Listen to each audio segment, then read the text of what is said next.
Welcome to my studio. So today I really want to try making a new type of worrywart that I have not made before. I would just like to start this video off with a disclaimer. I'm going to teach you guys some tips and tricks about how to do different things with polymer clay, but that is not an open invitation for you to copy my work. We have had a serious problem with people copying the things that I'm doing and things that I'm making. I want to show you guys some cool inside tips and tricks for how you can improve your crafts if you're working with polymer clay or if you have a different application for it. So please do not copy my work. It is good to share those different ways that you can do things. I encourage you guys to create and teach you how to do things, but please do not copy my work specifically. I would really appreciate that. With that being said, I'm going to now go into sort of the more educational portion of things, and I really hope that you guys enjoy learning and that I can teach you. Yeah, I think this is going to be really fun. I hope we can have a lot of fun together with this, and I'm doing something that I've never done today before. Also, just check this out. I need to show somebody I have an alpaca scrunchie. Isn't that the bee's knees? It's so great. Let me teach you how to make a cool moonstone effect. Let me teach me how to make a cool moonstone effect, because I don't actually know what I'm doing. I have no idea how to make a cool moonstone effect. I have no idea. Let's go learn together. Wow! Okay, so let's go over some of the stuff that you're going to need. I'm going to start off with this Interference Violet Pigment Powder from Pigment Pro. I love this brand. It's really great. You can get it at most art supply stores. If you don't have access to an art supply store, you can also get makeup that does the same thing. Anything that says that it's an iridescent powder will work just fine for what we're trying to do. Next up, let's talk about the clay that we're going to use. I prefer to use Sculpey 3 because it's really nice and soft and it's not as hard on my wrist. Most people that are working with clay would tell you to use Primo, but me, I prefer to use this stuff because it's softer to work with, so it's less hard on my hands. For the effect that we want, we're going to use the translucent clay so that it's a little bit see-through, and that'll help us see with some of the paints that we're going to be putting on top of everything. Last but certainly not least, we are going to have some acrylic paints in white and black for the effect that I'd like to do for the moonstone, but feel free to get creative and add whatever colors you want. We're also going to need a paintbrush. I forgot to grab one and put one here, but that's pretty much all that we're going to need to make this craft. So let's go ahead and get started. Cool and spicy, just like Doritos. Oh yeah, that's super easy to work with. So I kind of like to break things up first and foremost. And then we're just gonna get a bunch of our pigment here. Oh my God.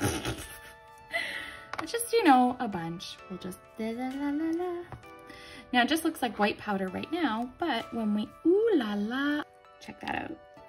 Awesome. Okay, so we got this. So now I'm going to take it over to my pasta maker, and then we're just gonna squelch it through the pasta maker to get it nice and flat. You're just gonna squonk it up in there.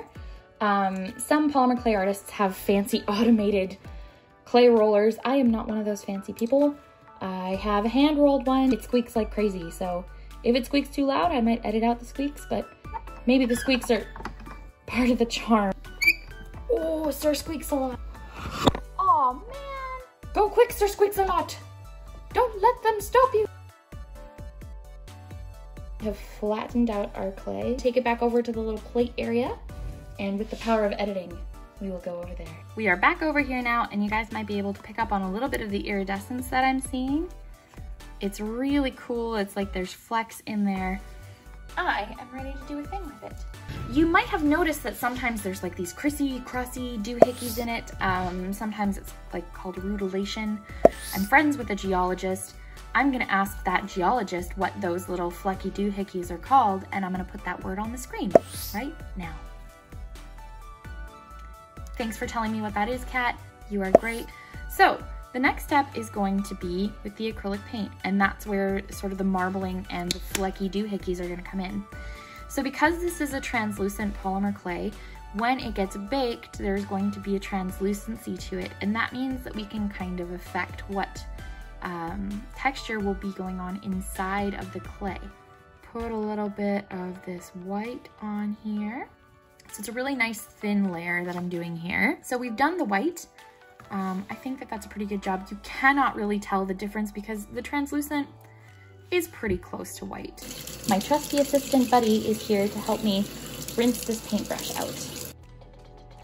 All right, back to work. This is the big risk I'm taking because I've seen people do this with white before, but I have not seen them do it with black. I'm hoping that if it dries thoroughly enough, it's not just gonna turn everything into like a big, gross, nasty gray mess. Maybe I'm just gonna get right in there. I've got a weird sense of humor. So what we're gonna do now is I'm going to place this near a fan. I wanna make sure as well that the surface is all nice and even. Do not leave any giant goobity goobs, because if you do, it could potentially take a really long time to dry. Usually acrylic paint takes like 20 minutes to dry. We'll come back in a little bit. I'm gonna do like a smudge test, but it should be, when we come back, it won't be shiny. Okay, so it's been about 20 minutes and most of the gloss is gone now. I'm running my finger along the surface. It's coming up clean and ooh, prove myself wrong. Look, there's a scooge. I'm impatient, so I'm gonna let that scooge go, but for the most part, everything seems to have settled in. Everything seems pretty dry. So let's take it back over to the workbench and start squelching everything together. So what I'm gonna do is I'm just gonna start folding this bad boy together like this. Okay, that already looks kind of cool. Neat, look. Oh my gosh, I wasn't expecting that. And I'm just going every which way with this one. So to the untrained eye, this might not look like anything. To me, I'm hopeful. I'm hopeful about this. So we're gonna head on back over to that pasta maker and we'll give it a few passes through there. First things first, I'm gonna try this one. Oh my gosh, oh my gosh, oh my gosh. What? That looks so cool. Are you guys seeing this? Oh my gosh, look at how neat that is. And there's little flashes there, just like in Moonstone. We struck gold! Look at that! So stinking neat! Okay, so never having seen someone try the black before, 10 out of 10 would recommend trying that. Now I'm gonna get to cutting this up. So I'm gonna add a little bit more of that wonderful pigment. This time I'm not gonna dump the whole thing on it. Good, did not dump the whole thing. I'm gonna take my hands and I'm just gonna let magic. I am going to do now like a little time lapse of me cutting this up, rolling them, and turning them into worrywarts. I'll see you guys in a little bit with the finished product because I'm gonna do the yeah. Okay, bye.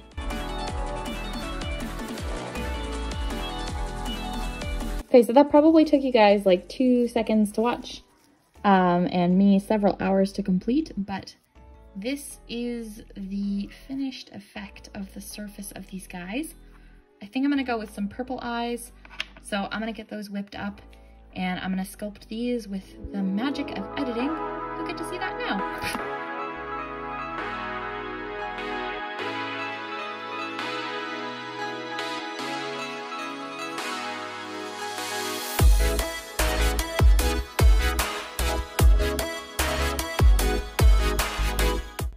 So they're all finished. I've got them all sculpted and ready to go in the oven. They look awesome. I'm very excited to see what the effects will be when they come out of the oven. So let's cut to that now. I think this technique turned out really beautifully. It was really fun for me to experiment with, and I think it would be a really useful skill for anybody that's making jewelry out there to have in their back pocket so that they could save a little bit of money instead of spending it on expensive crystals. You could make beads out of this, earrings, all sorts of different unique things, and it would be one of a kind. I think the only thing that I would change about how I did it is I would use a little bit less black because it showed up a bit more through the translucent clay, but other than that, I think it turned out perfectly and I had a lot of fun with it. Thanks so much for watching with me, you guys. I hope you enjoyed. I love you. Bye! I just wanted to pop in and let you guys know before you go, I have recently restocked my Gloomble plush. If you enjoyed this content and you would like to see me make more, feel free to check out my website. It's this right here. The link is in my bio. We will have these guys available until they are all sold out. If you feel like supporting me, it helps me to make more fun content like this, and also you get a really cute new friend out of it.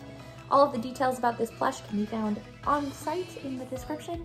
I really enjoyed making them. It was a really important and special project, and I'm thanking you guys in advance for all of your support.